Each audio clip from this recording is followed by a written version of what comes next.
बहू रसोई देख। बहू परिवार के साथ साथ रसोई को भी बहुत अच्छे से संभालना जानती है। पर क्या हो जब किसी को सपना जैसी बहू मिल जाए। अरे सपना बहू, आज चाय बनेगी या नहीं? माँ जी चाय तो बन गई है, बस उसमें अदरक डालनी रह रही है। क्या चाय बन गई और चाय में अब तक अदरक नहीं डाले? मेरी क्या गलती है? आपको रसोई में क्या चीज़ कहाँ रखनी है कुछ पता तो है नहीं। अब जब भी रसोई में आती है सारी चीज़ इधर उधर हो जाती है। अरे बहू, तूने ही मेरी रसोई का सत्यानाश कर रखा है। मैं बहुत अच्छे से जानती हूँ। बेचारी सब्जियाँ वैसी की वैसी ही पड़ी होगी जैसे मैंने उन्हें रखी थी। यह देख, वैसी ही तो रखी है सारी सब्जियाँ। अदरक कहाँ से मिलेगी? सब्जी निकाल कर देखेगी जब तो अदरक मिलेगा। और चाय गैस पर रखी भी नहीं और तेरी चाय बन गई। बेचारी निर्मला खुद ही सब्जियाँ उतार के फ्रिज में रखती है और अपनी बहू के हाथ में अदरक देती है। या ला पकड़ अदरक, चल रहने दे, आज चाय मैं खुद बना लूँगी, तू जाकर देख टीवी। निर्मला आज अपने हाथ की चाय पीना चाहती थी, इसलिए वो अपनी बहू को बाहर भेज देती है। पर उसे क्या पता था कि उसकी बहू ने शक्कर के डब्बे में नमक डाला हुआ है। कितनी अच्छी खुशबू आ रही है चाय की। यह कलमुही तो बस काम न करने के डर से कुछ भी बनाकर खिला देती है। पर आज मैं उसे अपने हाथ की चाय पिलाऊंगी और फिर उससे पूछूंगी। इतना बोलकर निर्मला अपनी और अपनी बहू की चाय छनकर बाहर ले जाती है और अपनी बहू के हाथ में देती है। जैसे ही सपना चाय पीती है उसकी चाय मुंह से बाहर आ जाती है और वो अपनी सास से कहती है, छी, क्या बनाया है माँ जी आपने? वैसे तो आप अपने हाथों के खाने की बहुत तारीफ करती हैं, पर आपसे एक चाय तक अच्छी नहीं बनती। मैं नहीं मानती कि मैं इतनी बुरी चाय बना सकती हूँ कि कोई एक घूंट भी ना पी सके। अभी मैं खुद पी कर देखती हूँ। जैसे ही निर्मला चाय का पहला घूंट लेती है उसके भी मुंह से चाय बाहर आ जाती है। वो अपनी बहू से कहती है, चाय में नमक का स्वाद, पर मुझे तो अच्छे से याद है मैंने चाय में शक्कर डाली थी। आपसे ना गलतफहमी हो गई है, आपने नमक को शक्कर समझकर चाय में डाल दिया होगा। क्या? नमक के डब्बे में शक्कर? अरे बहू, तेरा दिमाग खराब तो नहीं हो गया? भला नमक के डब्बे में शक्कर और शक्कर के डब्बे में नमक कौन डालता है? तेरी वजह से मेरी चाय खराब हो गई। पर माँ जी डब्बा बदलने से क्या होता है? गलती तो आपकी है। आपको ये नमक और शक्कर में अंतर पता नहीं। आप हमेशा अपनी गलती मुझ पर क्यों डाल देती हैं? सपना तो उल्टा अपनी ही सास को गलत ठहरा कर वहाँ से चली जाती है। अब इसी तरह से कुछ दिन बीत जाते हैं और एक दिन, क्या है सपना, आज मैंने छुट्टी ली है और सुबह से ना तुमने मुझे चाय पूछी है ना ही कॉफ़ी। अरे कुछ तो पिला दो। आपके मूड का तो कुछ समझ भी नहीं आता। जल्दी से बताओ, चाय चाहिए या कॉफ़ी? बहू तो एक काम कर, विनीत के लिए कॉफ़ी और मेरे लिए एक कप चाय बना दे। इस बार मैं रसोई में नहीं जाने वाली। तूने पूरी रसोई का नाश मार रखा है। मेरे बस की तो है नहीं अब कुछ भी करना। क्या चाय कॉफ़ी दोनों बनानी है? चलो कोई ना, बना कर लाती हूँ। आप दोनों बस मेरा इंतज़ार करो। इतना बोलकर सपना चाय बनाने के लिए रसोई में चली जाती है। पर वो इतनी आलसी थी कि वो चाय और कॉफ़ी अलग अलग नहीं बनाना चाहती थी, इसलिए वो चाय में ही कॉफ़ी मिक्स कर देती है और अपनी सास और पति को दे देती है। चलो अब जल्दी से पीकर बताओ माँ जी, चाय कैसी बनी है और विनीत आपकी कॉफ़ी कैसी बनी है? जैसे ही विनीत और निर्मला स्वाद लेते हैं तो उन्हें स्वाद थोड़ा अजीब लगता है। सपना, ये आज तुमने कैसी चाय बनाई है? मैंने तुमसे कितनी बार बोला है कि मेरे लिए मसाले वाली कड़क चाय बनाया करो। इसका स्वाद तो कुछ अजीब ही लग रहा है। चाय तो ये लग ही नहीं रही, और वैसे भी मैंने तो तुमसे कॉफ़ी मांगी थी। हाँ बहू, चाय का स्वाद तो बड़ा ही अजीब लग रहा है। ऐसा लग रहा है कि तूने इसमें कॉफ़ी ही मिला दी हो।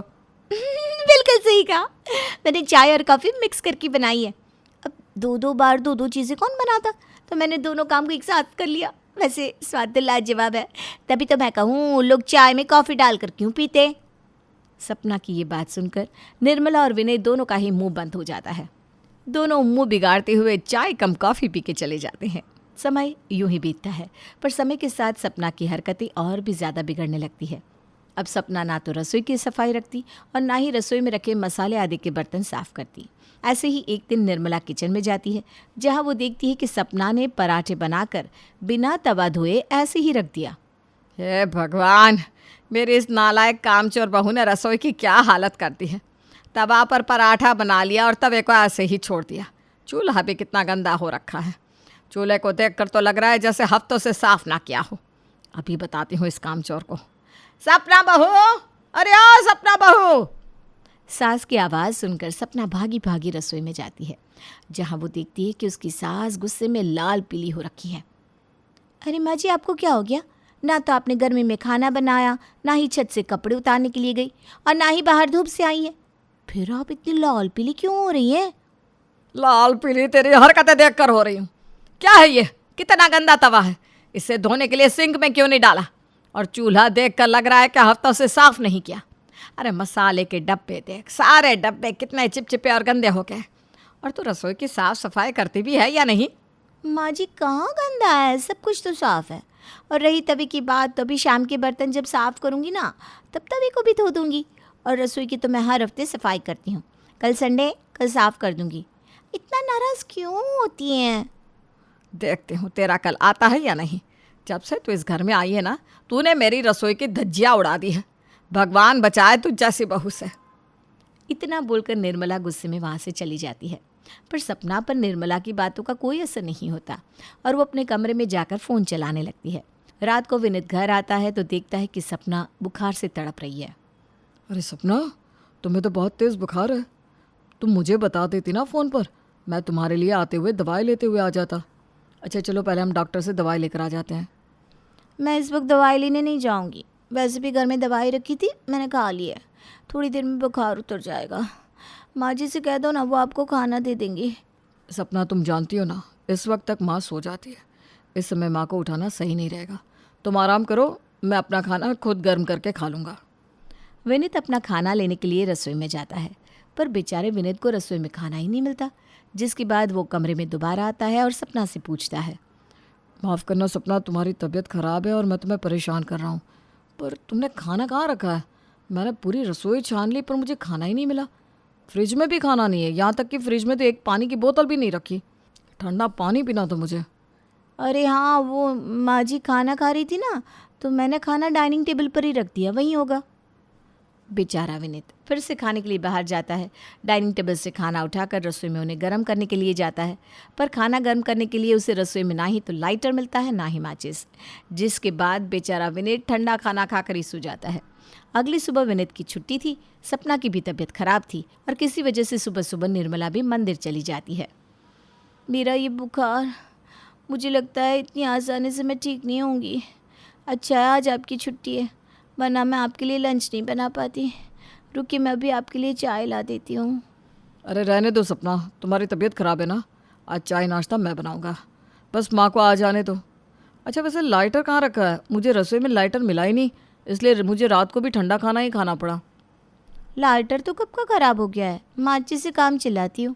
पर माँ जी ना माचिस रहने ही नहीं देती, इसलिए मैंने माचिस को चावल के डिब्बे में छिपा के रखा था। सपना, माचिस को कौन चावल के डिब्बे में छुपा के रखता है? चलो तुम आराम करो, मैं कुछ बना कर लाता हूँ। तब तक माँ भी मंदिर से आ जाएगी। फिर तुम नाश्ता करके मेरे साथ डॉक्टर के पास चलना, ठीक है? विनीत आज बहुत दिनों बाद रसोई में अपने परिवार के लिए नाश्ता बनाने के लिए जाता है और कुछ देर बाद छोले की सब्जी और पराठे बनाकर लाता है। आज अपने बेटे के हाथ का बना हुआ खाना देखकर निर्मला भी खुश हो जाती है, पर जैसे ही खाने का पहला निवाला निर्मला के मुंह में जाता है, वो अपने बेटे से कहती है, अरे कैसे फीकी सी सब्जी बनाई है बेटा, तू नमक मसाला देना सब भूल गया क्या? क्या मजाक करी है माँ, बिना मसाले की सब्जी लाल हो जाएगी क्या? लगता है मुझसे कश्मीरी लाल मिर्च ज़्यादा पड़ गई है, इसीलिए खाने का टेस्ट ऐसा हो गया है। सब्जी देखो तो सही कितनी लाल है। पर मुझे लगता है आपने लाल मिर्च के बदले खाने में कलर करने वाला रंग डाल दिया है। वो ना मैंने कल ही लाल मिर्च के डब्बे में रंग डाला था, जो खाने को लाल करता है ना। क्यों? लाल मिर्च के डब्बे में रंग? अरे बेटा, हैरान क्यों होता है, ये कोई नई बात थोड़ी ना है। तेरी बीवी ऐसे ही करती है, आटे के डब्बे में चावल, चावल के डब्बे में सब्जियां भर कर रख देती है। इस तरह से आज इसने मसाले के डब्बे में रंग भर दिया। सपना, तुम करती क्या हो? तुम्हारी वजह से आज का पूरा खाना बर्बाद हो गया। आखिर तुम किचन संभालना कब सीखोगी? हाँ सुना दो, सब मुझे ही सुना दो, मुझे तो आता ही नहीं ना कुछ करना। आप लोगों को आता है तो आप ही करें। अरे क्या फर्क पड़ता है, किसी भी डब्बे में कुछ भी डाल दिया तो? आप लोगों के पास आग नहीं है क्या? खाने में नमक मसाला देख कर डालना चाहिए ना। एक तो आज मेरी तबीयत ठीक नहीं है और आज सब मुझे गलती करने के बाद भी सपना अपनी गलती नहीं मानती और रोते हुए कमरे में चली जाती है। विनीत और निर्मला को अपनी कही बातों पर अफसोस होता है क्योंकि आज सपना की तबीयत खराब थी और ऐसे में उन दोनों ने ही उसे खरी खोटी सुनाई थी, जिसके बाद वो दोनों सपना से ही माफ़ी मांगते हैं। पर सपना तो वही सपना थी, वो ना तो कभी अपनी गलती मानती है और ना ही अपनी गलतियों को सुधारती है।